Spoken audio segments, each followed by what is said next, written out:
Nous revenons sur le plateau d'Africa 24 pour la seconde partie de cette émission qui reçoit aujourd'hui Madame Françoise Pouené, opératrice économique, présidente de la section RDPC et également présidente du mouvement des Biaïs. Madame Pouené, merci d'être toujours en notre compagnie.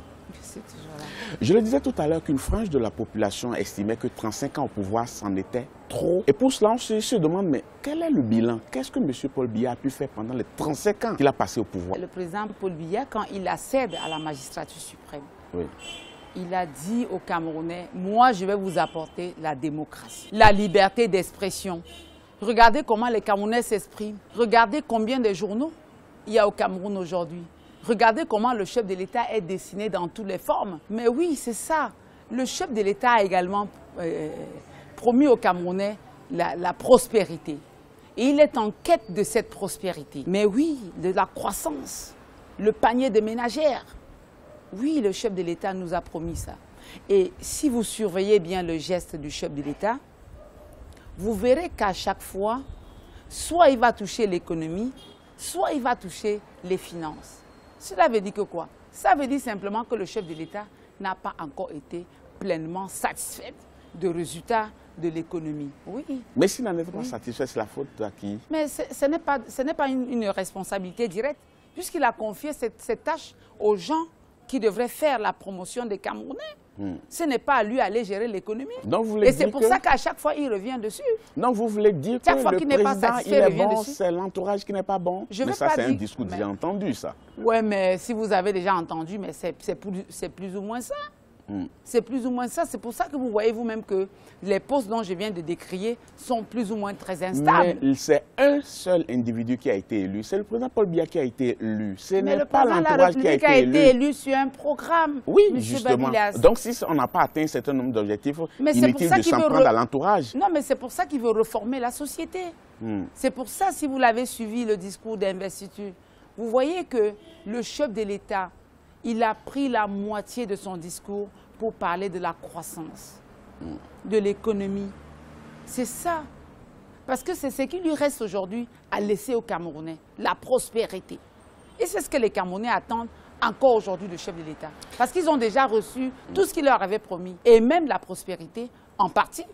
Parce que si vous regardez le Doing Business aujourd'hui, il y a quelques années, on était pratiquement avant-dernier dans le Doing Business. Mais si vous regardez aujourd'hui, on a progressé d'au moins 6 à 7 points. Mais oui, parce que les gens ont davantage confiance au Cameroun, parce que les gens croient encore au président Paul Biya, parce que les investisseurs croient qu'ils peuvent encore venir au Cameroun, parce que le chef de l'État a mis sur pied plusieurs mécanismes pour accompagner les investisseurs à venir davantage investir au Cameroun. Oui, mais Madame Pouené, ça c'est le bilan selon vous. Mais j'ai essayé quand même d'écouter un peu ce qu'on dit un peu partout, surtout de la part de vos amis d'en face, je veux parler des opposants. Ouais. Et le bilan qu'ils dressent des 135 années du pouvoir du président Paul Biya, c'est ceci. C'est l'insécurité galopante, c'est la partition programmée du pays, du fait de la crise anglophone et de la mal gouvernance, puis des scandales à répétition. Est-ce que vous retrouvez à travers ce bilan-là? Moi, je vais dire, vous avez suivi, si vous avez suivi le chef de l'État, selon son investiture, le chef de l'État lui-même, il a reconnu qu'il y a eu malaise dans la zone anglophone. Oui, mais Dieu a et il s'est engagé. Oui. Et il s'est engagé à y remédier. Il s'est engagé à s'y investir pour trouver une solution. Et c'est pour cela qu'il invite les Camerounais à un Cameroun un et indivisible. Mais ça fait des années qu'il s'investit à régler la crise anglophone. Mais la crise anglophone, il n'y a que 2 années, M. Babilas. Oui, mais quand même... Avant la crise anglophone, est-ce que le Cameroun n'était pas un havre de paix? Est-ce qu'il y avait une crise dans la zone anglophone? Oui, mais c'est alors, quand même depuis au nord quelques du années pays où il y a eu ça, où les terroristes sévissent aussi. Mais vous avez vu comment ça s'est achevé? Vous avez vu comment le président... Il y a peut-être à calmer. Mais c'est suffisamment calmé. On ne peut pas dire que le président de la République n'a rien fait.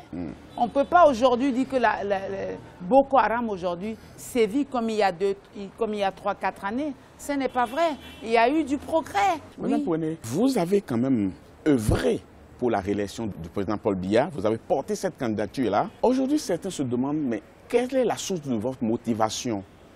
quand on voit ce que vous avez fait, quand on voit l'engagement qui a été le vôtre, on se demande, est-ce qu'il n'y a pas quelque chose qui se cache derrière? Et là-dessus, ils ont répertorié 3 grands traits, 3 grands aspects.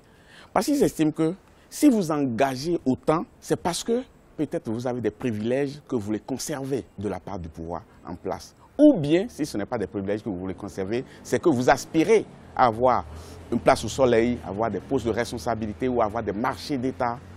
Ou bien, sur un autre plan, est-ce que vous seriez de l'ethnie du président de la République? Où est-ce que vous êtes situé à travers ces 3 prismes-là? Déjà, moi, je ne suis pas de l'ethnie du président. Hein. Moi, je suis de la région de l'Ouest.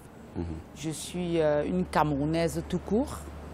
Et moi, je m'aligne derrière le président Paul Biya parce que jusque-là, c'est le meilleur choix.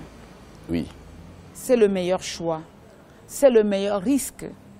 C'est pour cela que moi, je m'aligne derrière le président Paul Biya. Donc, vous n'avez pas des privilèges que vous voulez préserver? Mais je n'ai pas de privilèges que je voulais préserver. Quel privilège pensez-vous? À votre avis que je veux privilégier? Ce n'est pas moi qui pense, c'est des Camerounais qui pensent cela. Je dis aux Camerounais qu'il s'agit de meilleurs choix. Oui, il s'agit de meilleurs choix. Regardez aujourd'hui, moi par exemple, je suis une femme d'affaires. Je vais et je viens, je mène mes activités. Je les mène pourquoi? Parce qu'il y a la paix. Vous n'avez pas de parce que l'environnement, parce que le président de la République a créé ce bel environnement. Oui, s'il n'avait pas créé, comment je pouvais faire des affaires? Comment je pourrais être prospère? Je ne suis pas prospère, certes, pas seulement au niveau du Cameroun, M. Babilas, même au-delà de la scène internationale, parce que j'ai investi aussi ailleurs, pas seulement au Cameroun.